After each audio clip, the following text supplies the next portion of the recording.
Subscribe करें और bell दबाएं ताकि कोई खबर रह न जाए।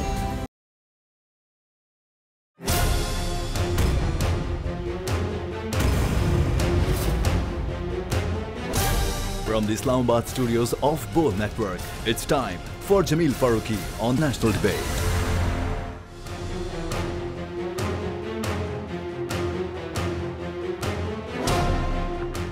Good evening, welcome to national debate. एहसास से लड़ते लड़ते इंसान बदल जाते हैं, मशकें तो वही रहती हैं, मैदान बदल जाते हैं। 73 साल हो चुके, 73 साल से एक ही फिल्म है जो चली जा रही है। किरदार या चेहरे आगे पीछे होते रहते हैं, लेकिन फिल्म की कहानी एक जैसी रहती है। और इस फिल्म का ट्विस्ट हमको देखने को मिला मार्का लाहौर यानी पीडीएम के लाहौर जलसे में। और लगता यूं है कि जिंदा दिलाने लाहौर ने रियासत मुखालिफ बयानिए को यकसर रिजेक्ट कर दिया है। वो जो सिलेक्टेड की आवाज लगा रहे थे, अब उनको खुद वहां पर मौजूद पब्लिक की जानिब से रिजेक्टेड की आवाजों की गूंज सुनाई दे रही है। आज पूरे मीडिया ने देखा है। इसके ऊपर हम बाद में बात करेंगे कि हुकूमत की परफॉर्मेंस क्या रही है, लेकिन अभी फिलहाल एक मूव की बात हो रही है जो गुज़िश्ता 2 महीने से एक पावर शो की हैसियत से मूवमेंट बनकर डेवलप हुई है। और अब इस्तीफों की जानिब जाती इस मूवमेंट का इंतहाई अहम पड़ाव था लाहौर। और लाहौर के अंदर अगर उतनी पब्लिक नहीं निकली जितनी पब्लिक निकलने के हवाले से इंदिया दिया जा रहा था, जैसे गली गली जाकर शोर मचाया जा रहा था कि पब्लिक हमारे साथ चलेगी और एक अच्छी अपोजिशन करके हम लोग एक नेक्स्ट मूवमेंट की तरफ बढ़ेंगे या नेक्स्ट राउंड की तरफ बढ़ेंगे, तो वो नजारा हमें देखने को नहीं मिला। लेकिन हैविंग सेड दिस ऑल, इससे गवर्नमेंट को क्लीन चिट कतई तौर पर नहीं मिलती है। गवर्नमेंट खुद सहूलतकार है इस मूवमेंट को बढ़ावा देने में। गवर्नमेंट खुद सहूलतकार है इस मूवमेंट को बड़ा करके दिखाने में। अवाम की तरफ अगर गवर्नमेंट की तवज्जो होती और गवर्नमेंट की तवज्जो पीडीएम की बजाय अवाम की जानिब होती या अवाम का मयार जिंदगी बेहतर करने की जानिब होती, तो आज शायद गवर्नमेंट को यह दिन ना देखना पड़ते। 2.5 साल के अंदर अवाम आज भी जलीलो ख्वार है। अवाम को आज भी महंगाई का सामना करना पड़ रहा है। अवाम आज भी बेरोजगारी का सामना कर रहे हैं। 2.5 साल किसी भी गवर्नमेंट के फुटप्रिंट्स देखने के लिए बड़ा वक्त होता है, लेकिन अभी तक government opposition neck to neck यानी आमने सामने है। और बीच में अगर कोई पिस रहा है तो वो अवाम पिस रहे हैं।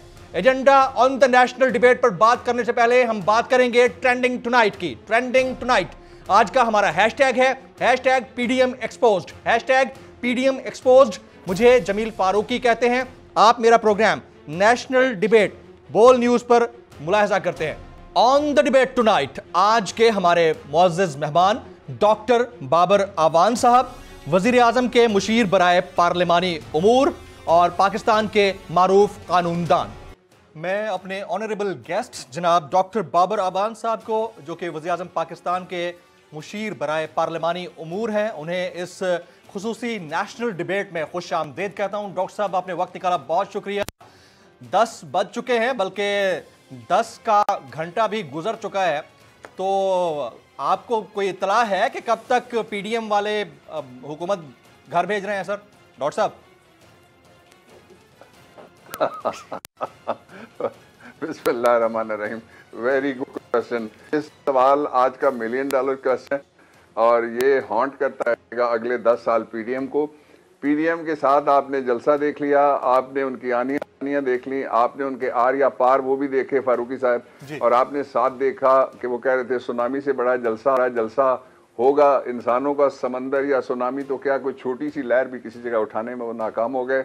2 महीने की तैयारी थी, 2 हफ्ते के तरले थे, 2 हफ्ते की मिन्नतें थी, गैरत जगाने की, जागो पंजाब और तेरी पग नू लग गया दाग, ये सारा कहने के बावजूद लाहौर ने आज जो फैसला दिया है, वो फैसला अगर स्टैम्प सूरत में हो तो वो ये होगा, पीडीएम इज रिजेक्टेड।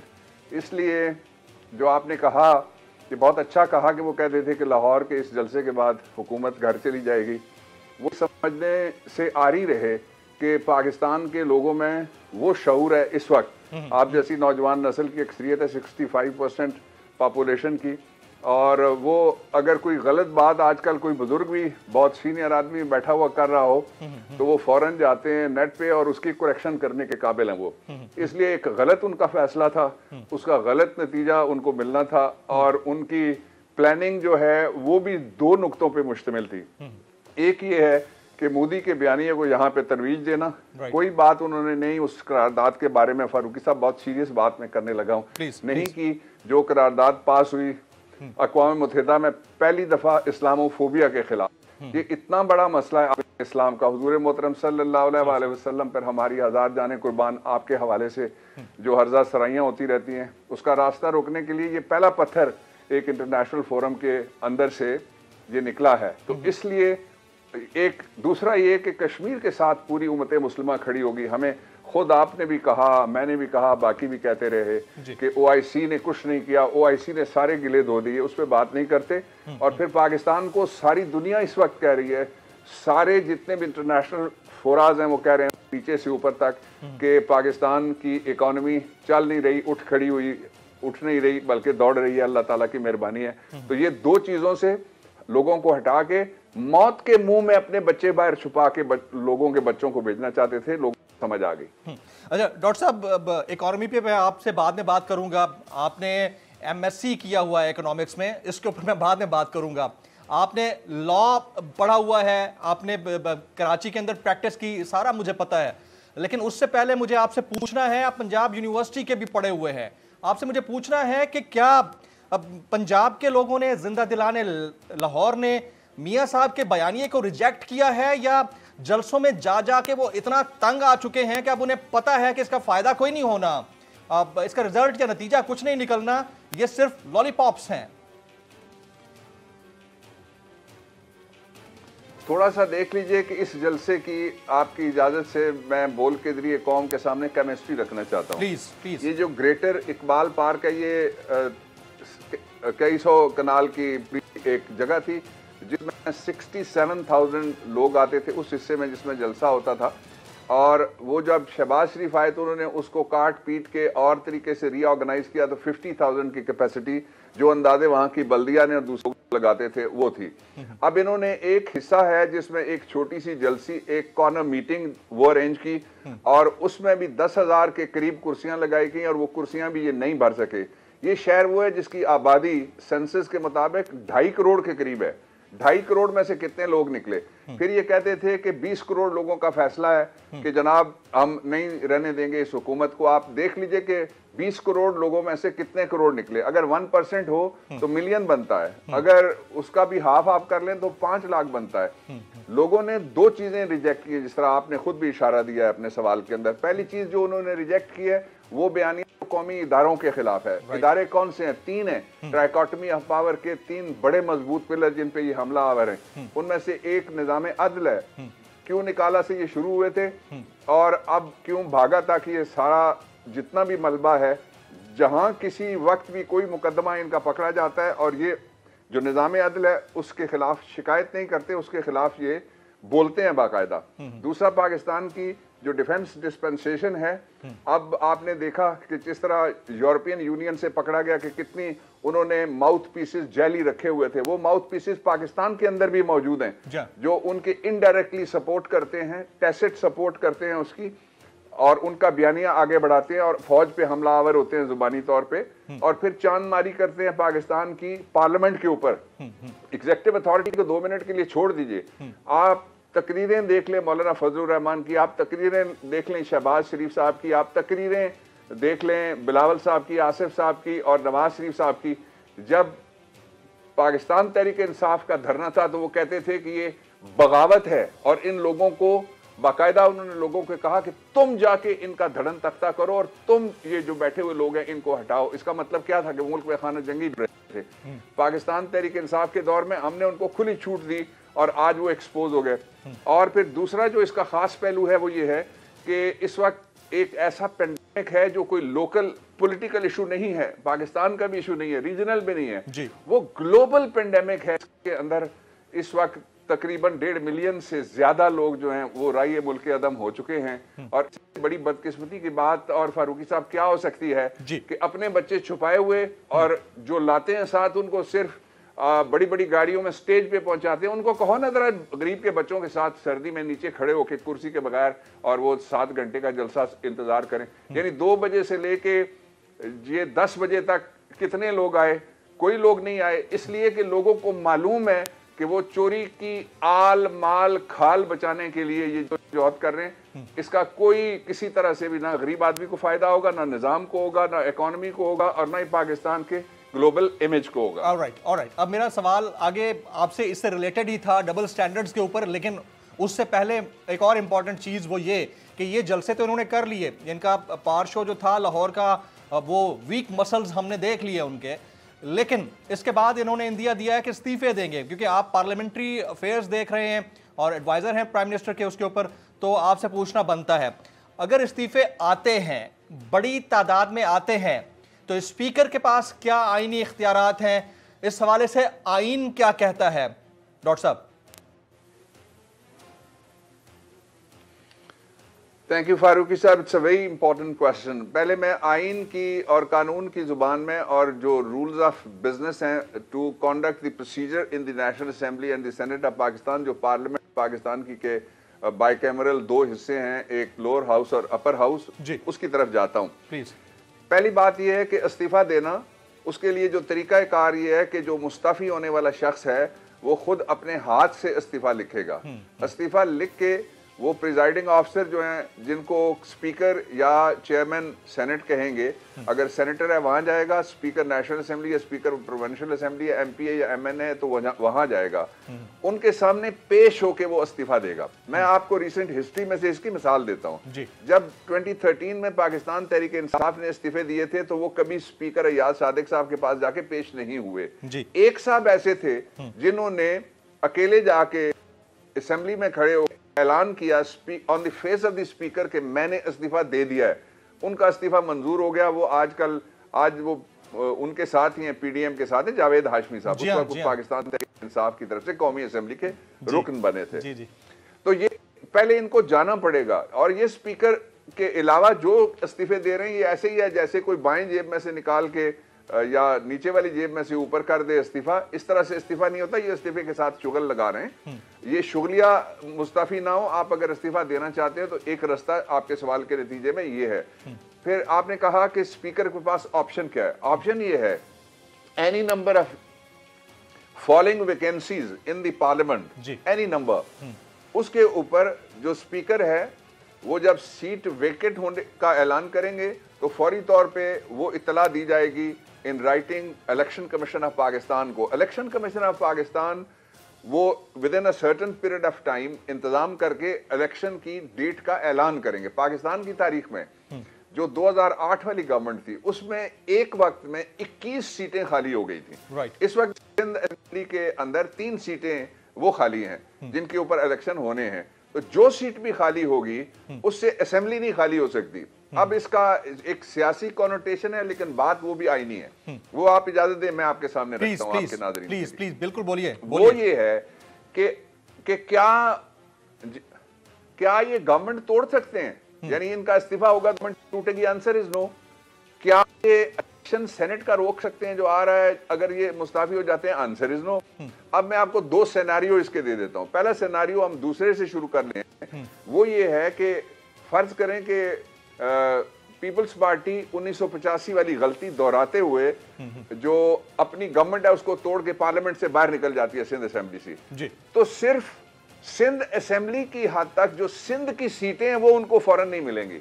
उसके लिए फिर एक केयर टेकर सेटअप वहां पे लगाया जाएगा, वो इलेक्शन कराएगा और इलेक्शन कराने के बाद फिर सेनेट में जो सिंध की सीटें हैं वो आ जाएंगी। इससे सेनेट के डिप्टी चेयरमैन का और सेनेट के चेयरमैन का इंतखाब नहीं रुक सकता, ना ही सेनेट का इंतखाब रुक सकता है। इसलिए कि कॉन्स्टिट्यूशन ये कहता है कि जो सेनेटर्स का हल्का इंतखाब है वो कॉन्स्टिट्यूएंसीज प्रोविंशियल हैं। केपी में, बलूचिस्तान का बलूचिस्तान में, पंजाब का पंजाब में और सिंध का सिंध में। और जो फेडरल कैपिटल है इसकी जो कॉन्स्टिट्यूएंसी है सेनेटर्स मुंतखब करने के लिए 3, वो है पाकिस्तान की कौमी असेंबली। तो इसलिए ये दोनों काम नहीं हो सकते जो वो सोच बैठे हुए थे। अच्छा, फिर अगर ये नहीं हो सकते तो वो क्या फर्क डाल सकते हैं इस्तीफे देके? वो एक ही फर्क डालना चाहते हैं कि किसी तरीके से उनको वो 34 नुकात पर मबनी NRO जो वो मांग रहे थे, और हमें उन्होंने एक मीटिंग में पकड़ा था इस तरह का एक बड़ा सा बंडल, और उसमें कहा था जब ये वो सारे लिखे हुए हैं, और वो स्पीकर हाउस में मीटिंग थी इस्लामाबाद के अंदर, तो उसको इमरान खान ने नहीं मानना कभी किसी सूरत में भी।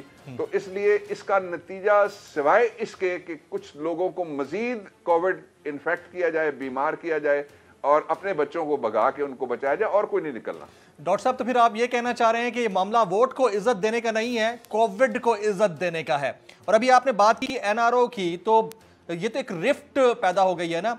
अपोजिशन कहती है, PDM कहती है कि गवर्नमेंट हमसे NRO मांग रही है, और गवर्नमेंट कहती है कि अपोजिशन ने हमसे NRO मांगने के लिए 34 निकाती एक मुसवदा दिया। उस पर शाह महमूद कुरैशी साहब भी कह चुके हैं कि शहरी रहमान साहिबा, नवीद कमर साहब और ख्वाजा आसिफ साहब खुद मेरे पास चलकर आए कि अगर आप फैटफ के मामले के ऊपर हमारी ये बात मानते हैं, ये जो 34 निकाती मसवदा है इसको मानते हैं, तो ये जो मूव चल रही है इस मूव को हम खत्म कर देंगे। तो आप भी बता दीजिए फिर आपकी तरफ से किन लोगों ने अपोजिशन से राब्ता किया है, अगर किया है तो, जिसका वो बबांगे दोहल इजहार करते हैं। डॉक्टर साहब देखिए, तुम्हारी तहजीब खुदा अपने खंजर से खुदकुशी करेगी, जो शाखे नाजुक पे बनेगा आशियां नापायदार होगा। उर्दू वालों ने कहा, अंग्रेजी वाले ने कहा, lie has no legs to stand on. सारा कुछ ही ये गलत बयानी पे मबनी गुफ्तगू करते हैं। अच्छा। और इसको जो इंग्लिश डिफेंसेस हैं लॉ के, उनमें कहते हैं ब्लेम द विक्टिम, कि जिसकी जेब कट गई है, जेब को तरा उसको कहे कि तुम्हारे में जरा जेब में तलाश करना चाहता हूँ पैसे कहाँ पे पड़े हुए हैं। जो असल बात है वो है कि इन्होंने स्पीकर साहब के घर के अंदर मीटिंग में 34 नुकात पे मबनी, जिस मीटिंग में मैं भी शरीक था, शाह महमूद भी शरीक थे, जिस मीटिंग में लॉ मिनिस्टर भी थे, शहजाद अकबर भी थे, और उस मीटिंग में खटक साहब भी थे, उस मीटिंग में उन्होंने ये हमारे हवाले किया। ये हवाले करने के बाद एक साहब आए, अब मैं नाम इसलिए नहीं ले रहा, ये सर, बात आप नाम लें, आप मेरे शो पे बैठे हैं, आपसे रिक्वेस्ट है, या लॉबिंग होती है, आपसे रिक्वेस्ट है कि आप नाम लें प्लीज, आपसे रिक्वेस्ट है आप नाम लें, अगर आप ले सकते हैं तो जरूर लें। चले मैं इशारा ड्रॉप कर देता हूँ, आपके साथ मैं पहली दफा बैठा हूँ गुफ्तगू के लिए, I don't want to disappoint.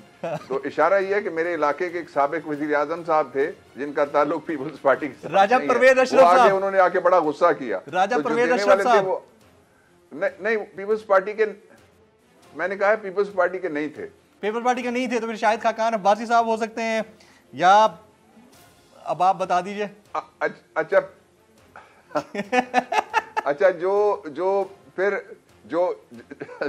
जिन्होंने अपनी थैले में से ना, जंबील में से ये NRO निकाल के दिया था, वो मेरे वकील दोस्त हैं आपके सूबे के साथ, उनका ताल्लुक। अच्छा अच्छा अच्छा अच्छा अच्छा, मैं पहुंच गया सर, मैं पहुंच गया इससे खुली। अच्छा अच्छा अच्छा, प्लीज फिर अच्छा आगे क्या हुआ, फिर मीटिंग में क्या हुआ? अच्छा, फिर मीटिंग, जो भी मीटिंग थी, मुख्तलिफ जगह पे हुई मीटिंग्स, और मेरे ख्याल में कोई 21-22 मीटिंग्स तो हुई होंगी मुख्तलिफ लेवल्स की, मुख्तलिफ जगह के ऊपर, जिसमें पार्लियामेंट शामिल है, पार्लिमानी हाउसेस शामिल हैं, बाहर शामिल है। उसमें वो हर जगह ये कहते थे कि हम आपको हर कानूनी, वो ये भी कहते थे कि लॉ रिफॉर्म्स में भी मदद करने के लिए हम तैयार हैं, इलेक्ट्रल रिफॉर्म्स में मदद करने के लिए तैयार हैं, फेटफ में भी मदद करने के लिए तैयार हैं, और हर तरह का तावन आपके साथ करेंगे। उनके मुतालबे वो जो है ना मीर क्या सादा हैं वो वाले थे, वो कहते थे कि नैब के दरवाजे पे ताला लगाओ। यानी आप खुद अंदाजा फरमाइए कि 38 सेक्शंस की टोटल जो एक लेजिस्लेशन है, नैब ऑर्डिनेंस 1999 जी, उसके अंदर अगर 34 सेक्शन हम अमेंड करके उनको निकाल दें, और उसमें से 3 बातें मेरे ख्याल में पहले किसी ने नहीं बताई, तो मैं आज बताने लगा जी, प्लीज। पहली बात ये जी कि वो ये कहते थे कि अगर कोई शख्स 99,99,99,000 की करप्शन करेगा तो वो करप्शन नहीं है, 1 अरब की करप्शन को हम करप्शन कहें। ये तो एक पहलू था जी। दूसरा ये था कि मुल्क का सदर, वजीर आजम, सारे वज़राए आला, सारे गवर्नर, सारे वजीर, सारी काबीनाएं, सारी असेंबलियां, सारे लोकल गवर्नमेंट के इदारे, उनको हम पब्लिक ऑफिस होल्डर में से निकाल दें। अब जरा इसमें से बचेगा क्या, वो आखिर में आप मुझे बता दीजिएगा। तीसरा जो वो मांग रहे थे, वो ये मांग रहे थे कि जितने मुकदमात भी उन्हीं ग्रुप वाले भी हैं और जो टीटी ग्रुप वाले भी हैं, और जो कतरी वाले भी हैं और जो लंदन वाले भी हैं, वो सारे के सारे आप नैब की अदालतों से ट्रांसफर करके टैक्स वालों को भेज दें, या आप ये जो कंपनीज ऑर्डिनेंस के नीचे बनी हुई एक डिस्पेंसेशन है उसके पास आप भेज दें। यानी अदालतें जो है वो भी सारी बंद कर दें, सिर्फ नैब नहीं अदालतें भी बंद कर दें। और ये तीसरी बात थी।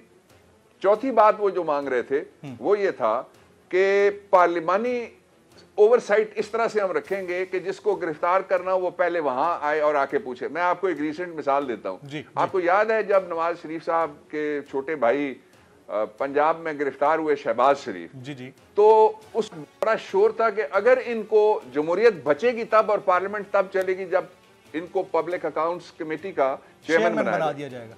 वो चेयरमैन बन गए।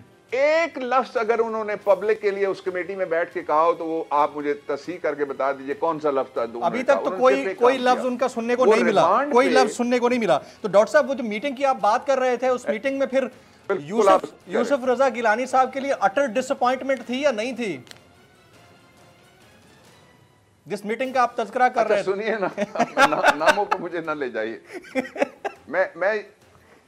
मैं ये मुकम्मल कर लूं, ये बड़ी इंपॉर्टेंट बात है मैं जो आपको बता रहा था कि शहबाज शरीफ साहब आए, उन्होंने पब्लिक अकाउंट्स कमेटी का चेयरमैन के हैसियत से वो कुर्सी पे बैठे, उन्होंने नैब का कटहरा लगा दिया और नैब से कहा कि मैं तुमसे सवालात करूंगा। ये वो फिजिकल रिमांड था जो कहते हैं बड़ा जुल्म किया नैब ने हमारे साथ। ये तो नैब के साथ जुल्म था, ये पाकिस्तान के इदारा एहतसाब के साथ जुल्म था, और ये तो पाकिस्तान के कानून के साथ कि इससे बड़ी मौकरी, इससे बड़ा शुगल कोई नहीं लगाया जा सकता उसके साथ।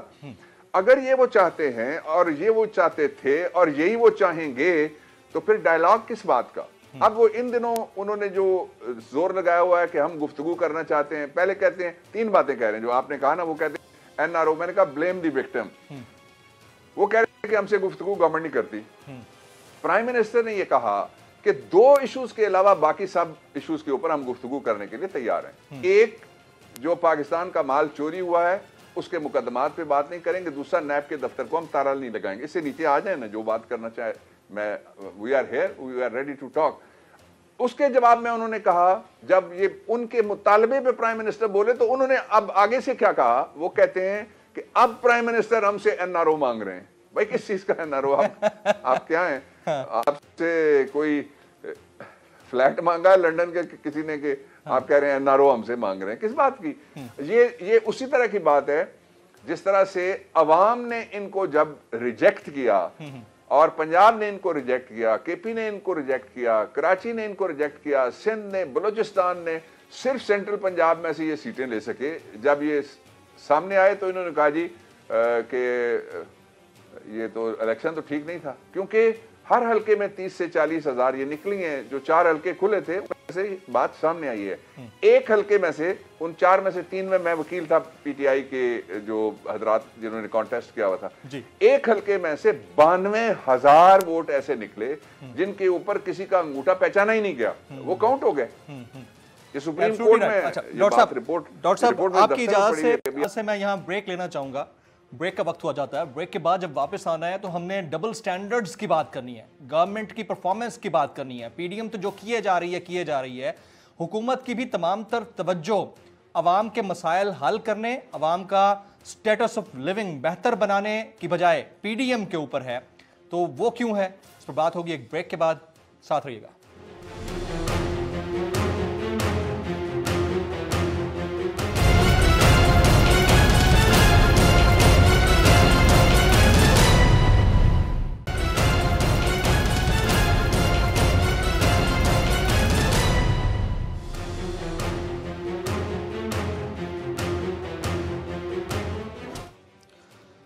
Welcome back. Doctor Babar Awan साहब आज इस 1-on-1 स्पेशल डिबेट में हमारे साथ मौजूद हैं। उनसे के सिलसिले को आगे बढ़ाते हैं। डॉक्टर साहब, आपसे बात हो रही थी, अब मेरा सवाल जरा डबल स्टैंडर्ड्स के ऊपर है जो आपने पहले तवज्जो दिलाई।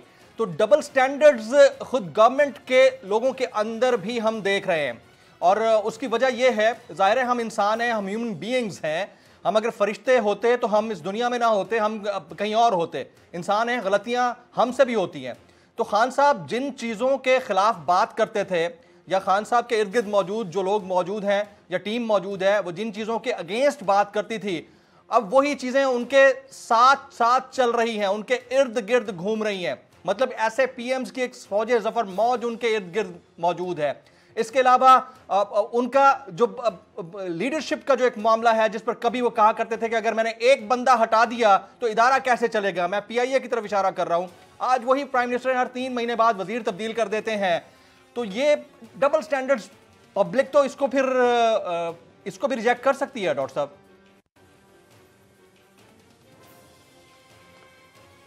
फारूकी साहब, इसको एक पहलू ये है देखने का, एक दूसरा पहलू इसको देखने का ये है कि ऐसे पीएम्स का केस चूंकि 2 कोर्ट्स में पेंडिंग है, सेंडिंग है, सब जुडिस है, उसमें एडवाइजर्स भी कुछ जगह शामिल हैं, एक जगह, तो इसलिए उस पर मैं कमेंट नहीं करना चाहूंगा।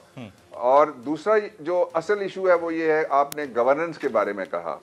गवर्नेंस के बारे में, वो कौन सा मुल्क था जो मैं गवर्न करने के लिए दिया गया और कैसी हुकूमत थी जो गवर्न करने के लिए इमरान खान और पाकिस्तान तहरीक इंसाफ को, ये समझना बहुत जरूरी है। I will say 2 things only please. Number 1, इस कदर पिछले 30 साल में चढ़ा हुआ था जो पाकिस्तान की हिस्ट्री में कभी नहीं चढ़ा। मैं उसकी आपको एक मिसाल देता हूं। मिसाल ये है कि पाकिस्तान सारा जोर लगा के टैक्स से जो पैसे कमाता है वो हम सिर्फ इनके लिए हुए कर्ज का सूद उससे अदा करते हैं। अदरवाइज मैं, अगर उनका कोई इकोनॉमिस्ट बैठना चाहे तो वो किसी जगह आके गवर्नमेंट किसी इदारे में बैठ के देख सकता है कि जो डेफिसिट थे वो, और सारी दुनिया मान रही है, जान रही है, इट्स एन ऑब्वियस फैक्ट जो मैं बताने लगा हूं, डेफिसिट बराबर हो गए। अगर कर्ज का सूद ना देना हो तो पाकिस्तान खसारे में नहीं है। ये सिर्फ हुआ है 2.25 साल में। फिर इससे पहले जो हुकूमतें थी वो, यानी जो पीपीपी की गवर्नमेंट है, सिर्फ सिंध में उनको 12.5 साल यानी 13वें साल में वो जा रहे हैं। और अगर आप शहीद भुट्टो से शुरू करें, जो गवर्नमेंट पहली आई थी 58 वाली, तो वो 36 से 37 साल वो बनते हैं। 4 अशरे ये इक्तदार में रहे। जो ही पहली तकरीर होनी थी, पहले दिन इमरान खान को तकरीर नहीं करने दी गई, उन्होंने माइक पकड़ के जलसे की तरह तकरीर की। और उस दिन क्या हुआ था, यानी किसके खिलाफ कार्रवाई उस दिन हुई थी?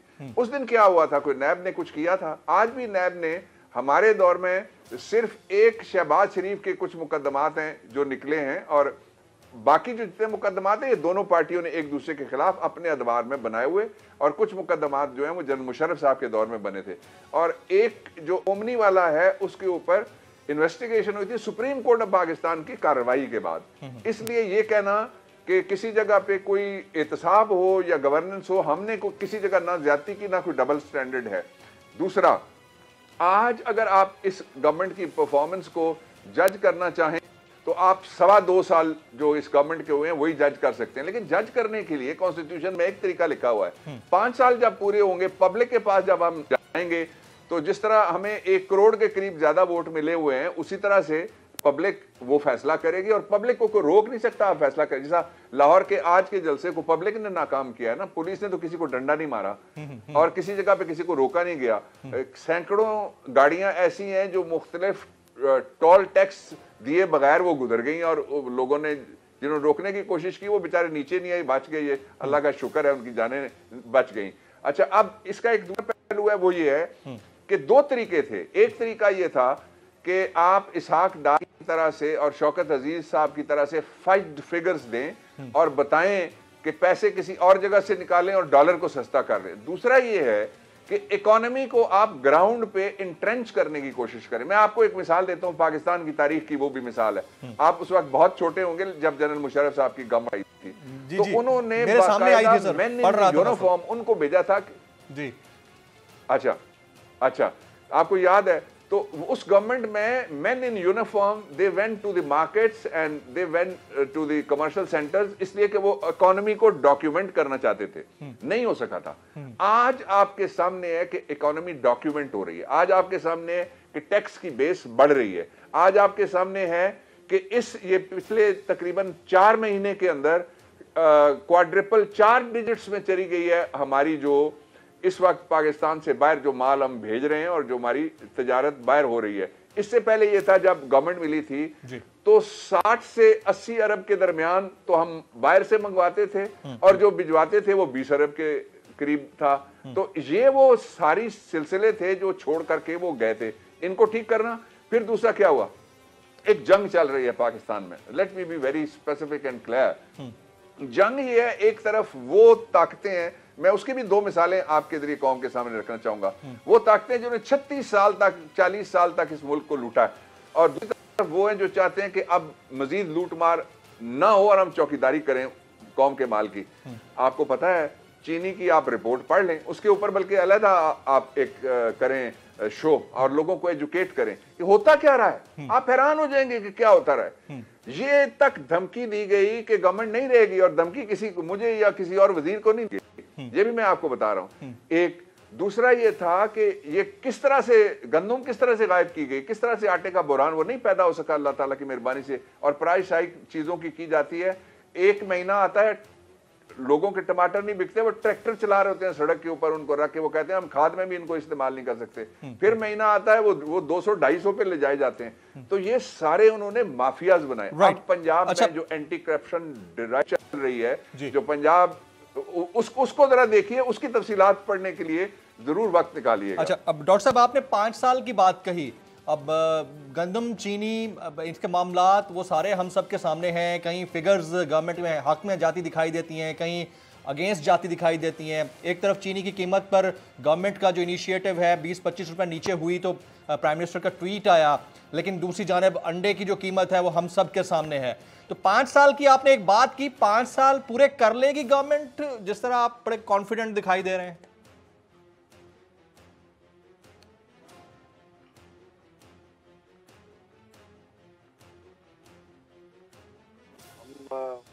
डॉक्टर साहब आपको आवाज आ रही है मेरी? आगेगा वो जो जहाँ अब्बा भी बैठा हुआ है, एक साहबजादी भी बैठी हुई है, 2 बेटे हुए हैं, भतीजे भी बैठे हुए हैं, दामाद भी बैठे हुए हैं, समधी भी बैठे हुए हैं, भाई का बेटा उसके भी दामाद बैठे हुए हैं, हम इधर ही हैं।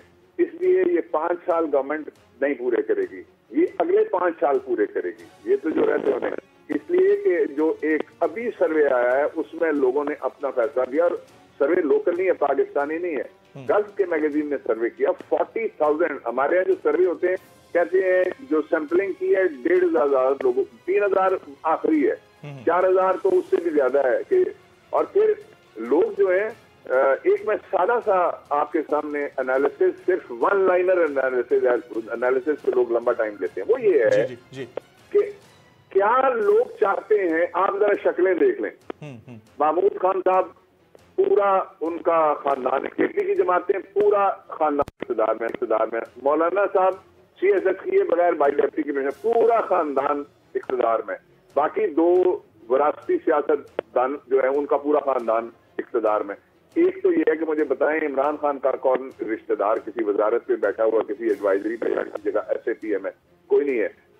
दूसरा ये है कि इसको छोड़ के चॉइस वो क्या करेंगे। इनकी तस्वीर इकट्ठे लगा के लोग सोशल मीडिया पे डाल के सवाल कर रहे हैं कि अगर ये पाकिस्तान को ठीक कर रहे हैं तो फिर पाकिस्तान को खराब किसने किया था।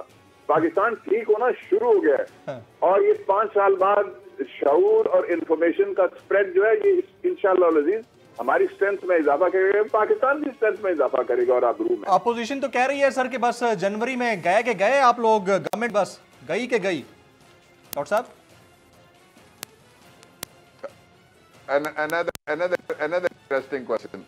देखिए इन्होंने पहले कहा 90 दिन में, ये पहले दिन का तकरीर जब रोक बाहर निकल प्रेस कॉन्फ्रेंस की, फिर इन्होंने कहा कि जब तो कहता अगस्त में 21 को हुआ था हाल, तो सितंबर में उन्होंने कहा सितमगर आ गया, सितंबर नवंबर भी सितमगर था, दिसंबर भी सितमगर था। उन्होंने कहा गवर्नमेंट अगला साल नहीं देखेगी, वो सभी गुजर गया, उससे अगला साल भी गुजर गया, और ये इस गवर्नमेंट में ये 3 दिसंबर जो है गुजर जाएगा।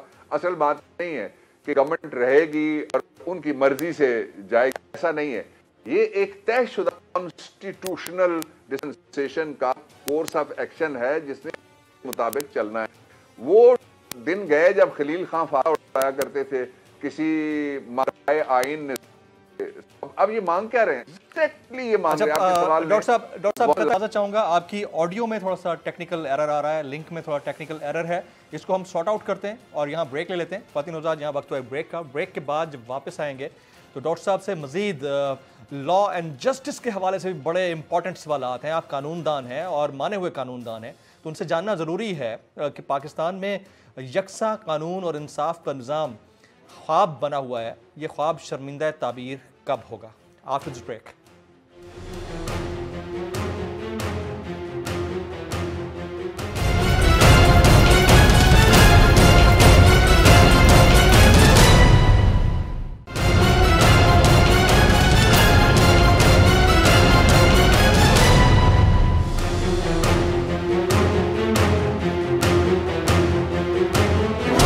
Welcome back. Doctor Babar Awan साहब, मुशीर वज़ीर आज़म पाकिस्तान, हमारे साथ मौजूद हैं आज इस नेशनल डिबेट में। उनसे गुफ्तगू के सिलसिले को आगे बढ़ाते हैं।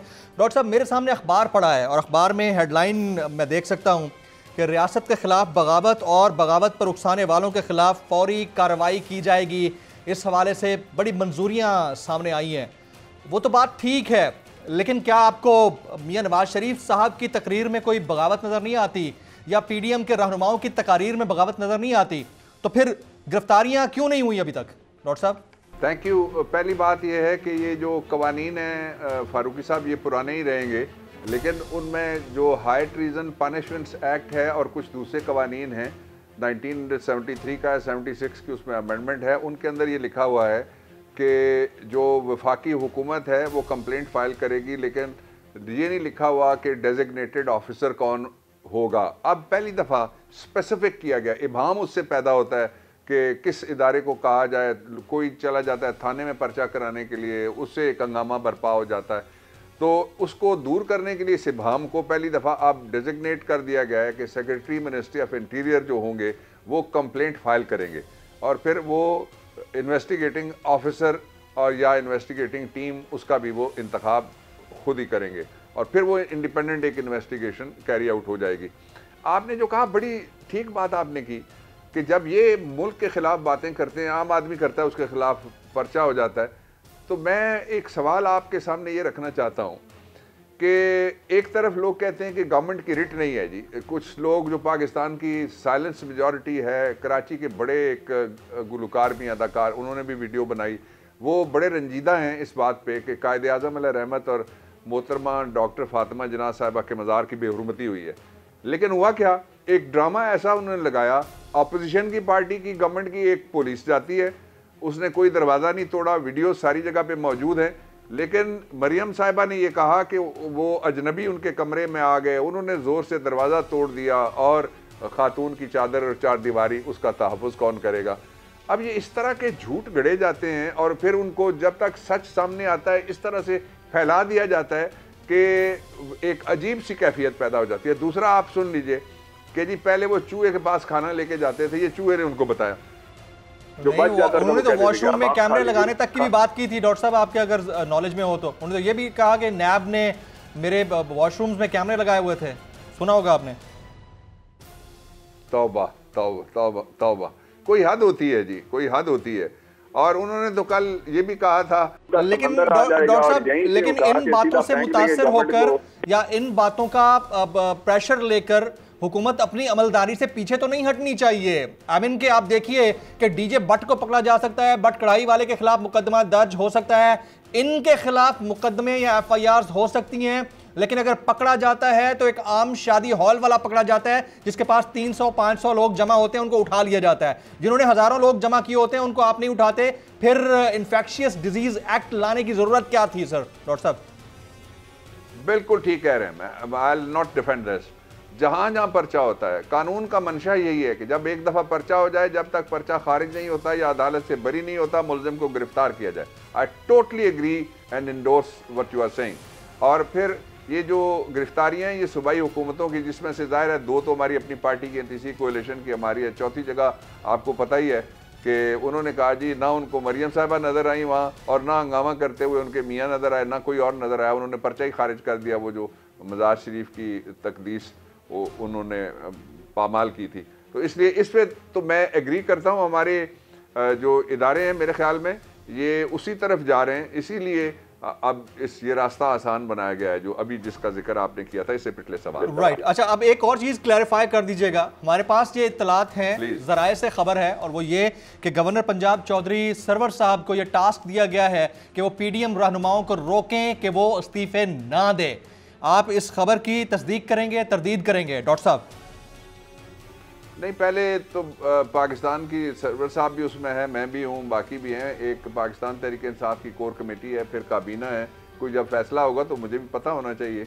और ये वो सारे ना, जिस तरह से नहीं कि देखिए शहबाज शरीफ वापस आए, अब उसकी हुकूमत आने वाली है। कहाँ है शहबाज शरीफ और कहाँ है उसकी वो हुकूमत जब ये वापस आए थे तो जो कह रहे थे। नवाज शरीफ को जो इस वक्त असल खबर ही है, किसी को कहें लंदन से बोल का बड़ा तगड़ा वहाँ सिलसिला निकालें कि उनसे मिल कौन कौन रहे हैं, किस मुल्क के लोग मिल रहे हैं, ना उनमें कोई गोरा है ना उनमें कोई अरबी है। तो वो ये सारा जितना भी चल रहा है ये डिसइंफॉर्मेशन के ऊपर इसकी सारे की बुनियाद है। लेकिन हुकूमत अपने दरवाजे नेशनल इश्यूज़ के ऊपर किसी से भी गुफ्तगू करना, मिसाल के तौर पे एक पार्टी ऐसी है जो वो भी 2-3 हाउसेज में उनकी मार्जिनल सही लेकिन उनकी नुमाइंदगी भी मौजूद है, जमात इस्लामी, वो इनके साथ नहीं है।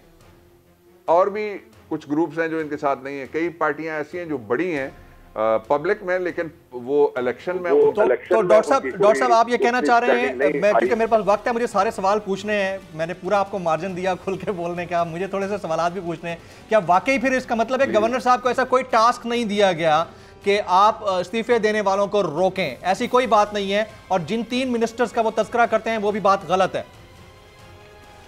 नहीं, देखिए हमारी तरफ से जो भी वो राब्ता करेंगे, देखिए राब्ते तो कहीं अगर कोई मिल गया, किसी ने कुछ किसी को दूसरे को कह दिया। रात को मैं एक ऐसी जगह था जहाँ पे तकरीबन सारी अपोजिशन थी इस्लामाबाद में, मैं वाहिद आदमी था जो गवर्नमेंट की तरफ से वहाँ पे गया हुआ था। तो राब्ता वो होता है कि पहले इशू तय हो किस पे बात करें। मसलन पार्लियामेंट का इजलास हम शुरू करना चाहते हैं जनवरी में, अगर थोड़ा सा ये स्पाइक नीचे जाता है उसके ऊपर हम गुफ्तगू कर सकते हैं। आ जाएं, स्पीकर के दफ्तर आ जाएं, गवर्नमेंट से बात कर लें। दूसरा ये कि इलेक्ट्रल रिफॉर्म्स के हमने एक्ट लेके गए हैं जिसमें 39 अमेंडमेंट्स हम करना चाहते हैं। Pre election, election day and post election सारा ट्रांसपेरेंट हो जाएगा, उस पर गुफ्तगू कर लें। प्राइम मिनिस्टर ने ज़ाती उनका पर्सनल इनिशिएटिव है ये इलेक्ट्रल रिफॉर्म्स वाला भी, और इससे अगला जो आइनी तरमीम है कि शो ऑफ हैंड्स के जरिए से खुला इलेक्शन हो। पीछे इन्होंने कहा था पिछले इलेक्शन में चेयरमैन सेनेट के इनके लोग भाग गए, फिर कहते थे उनको निकालेंगे, किसी को शोकाज तक नहीं दिया, इतना डरते हैं ये कि लोग भाग ना जाएं। तो वो भी सीधा हो जाएगा इलेक्शन, उसके लिए गुफ्तगू की जा सकती है। फिर 2 दफा कमेटी का इजलास बुला चुके हैं जिस ये कमेटी उनकी। लेकिन डॉक्टर साहब सवाल यहाँ ये है, गुफ्तगू तो किसी भी मामले पर की जा सकती है और पॉलिटिकल प्रोसेस को रुकना नहीं चाहिए, गुफ्तगू होनी चाहिए। लेकिन एक तरफ यानी एक हाथ के ऊपर इस मुल्क का वजीर आजम हार्डलाइन लेता है कि मैंने इन्हें एनआरओ नहीं देना और हर बार वही बात दोहराते हैं। दूसरे हाथ पे ऑन द सेकंड हैंड आप ये बात करते हैं कि जी आप किसी भी मामले के ऊपर मुज़ाकरात हमसे करना चाहें तो कर सकते हैं, मासिवाए एनआरओ के। जब आप खुद ही कंडीशनल कर देते हैं सारी सिचुएशन को, तो आप कैसे एक्सपेक्ट करते हैं कि सामने वाली पार्टी आपके साथ किसी भी मामले पर बैठेगी? डॉक्टर साहब अच्छा देखिए, ये 2 बातें हैं। ये इनका तजर्बा था, पहले जनरल मुशर्रफ को इन्होंने बाजू मरोड़ के एनआरओ लिया, दोनों ने बारी बारी। एक ने बाजू मरोड़ने के लिए एक शहजादा सऊदी अरब से और एक जो वजीर आजम था वो लेबनान से बुलवाया, और यहाँ पे उन्होंने खड़े होकर प्रेस टॉक में लोगों को बात बताई। ये तो कहते थे कि हमने ना किसी से माफ़ी मांगी या ना एनआरओ लिया है, बल्कि ये तो कहते थे कि जनरल मुशर्रफ हमसे एनआरओ मांग रहा है। जो दूसरा उसके बाद था एनआरओ, वो भी आपके सामने, जो नेशनल रिकन्सिलिएशन ऑर्डिनेंस आया जिसको बाकायदा पार्लियामेंट ने पास ही नहीं किया। यानी 82 ऑर्डिनेंसेस थे जिसको नहीं पास किया गया। This was the only singled out ordinance जिसको नहीं पास किया गया। इस पे तो गुफ्तगू करने का फ़ायदा कोई नहीं है, इसलिए कि इसको प्राइम मिनिस्टर समझते हैं कि ये अपने मैंडेट से और मुल्क से गद्दारी करने वाली बात यह है कि आप जो मुकदमे चल रहे हैं उनके बारे में कोई गुफ्तगू करें और अदालतों को छोड़ के अब मावराए अदालत कोई स्ट्रीट जस्टिस शुरू कर दें आप, या कोई पॉलिटिकल जस्टिस आप शुरू कर देंगे। ये तो नहीं होने वाला। और गुफ्तगू अगर उन्होंने कोई करनी है बाकी किसी इशू के ऊपर, इससे एक चीज़ तय होगी आपके सवाल से, ये बहुत अच्छा हुआ, ये तय हो गया कि वो गुफ्तगू सिर्फ एक इशू पे करना चाहते हैं, वो है एनआरओ, बाकी नहीं करना चाहते। वो है करना चाहते तो अच्छा, एहतसाब का मामला भी बड़ा इंपॉर्टेंट है डॉक्टर साहब, एहतसाब का मामला भी बड़ा इंपॉर्टेंट है और इसके ऊपर सवालात बनते हैं। और इंपॉर्टेंट सवाल ये है कि क्या नैब आज़ा है? खुद आपके अपने वफाकी वज़रा इसके ऊपर क्वेश्चन उठा रहे हैं, डिप्टी चेयरमैन सेनेट क्वेश्चन उठा रहे हैं। तो जब ये लोग सवालात या उंगलियां उठा रहे हैं तो फिर तो आपसे भी सवाल बनता है कि नैब सही तरीके से काम कर रहा है। डॉक्टर साहब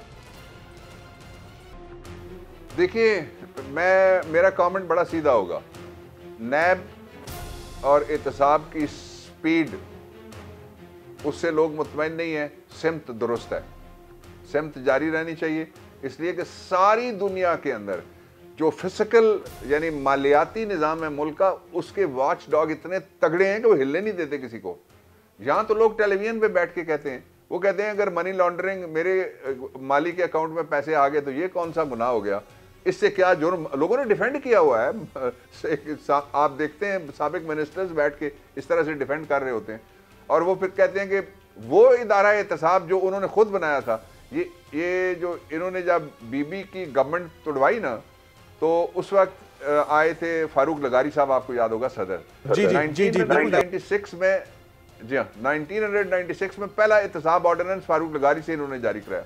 97 में इनको अक्सरियत मैनेजर्स ने दे दी और ये सिलेक्टेड गवर्नमेंट इनकी आ गई, और उस गवर्नमेंट ने आते ही जो पहला काम किया, उन्होंने 3 कवानीन बना दिए थे।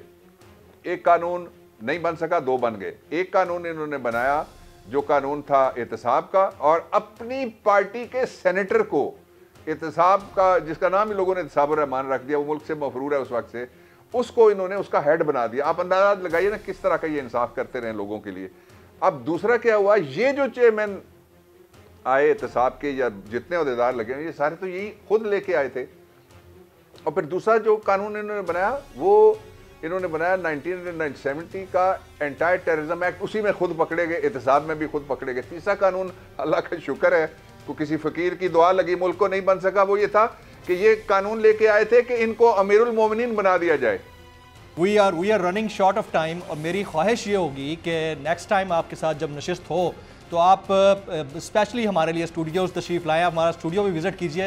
यहाँ बैठेंगे तो ये टेक्निकल जो थोड़े बहुत इश्यूज़ आप शो में देख रहे होंगे वो शायद नहीं आएंगे। तो आई वुड रिक्वेस्ट कि आप हमारे साथ स्टूडियोज़ में बैठें, ताकि आपके साथ एक ज़बरदस्त किस्म का इंटरव्यू लॉ एंड जस्टिस के मामले को देख कर ज़रूर किया जाए, और ख़ास तौर पर एहतसाब की बात जो आपने की उसके ऊपर भी बात की जाए। प्रोग्राम नेशनल डिबेट से मेज़बान जमील फारूकी को इजाज़त दीजिए।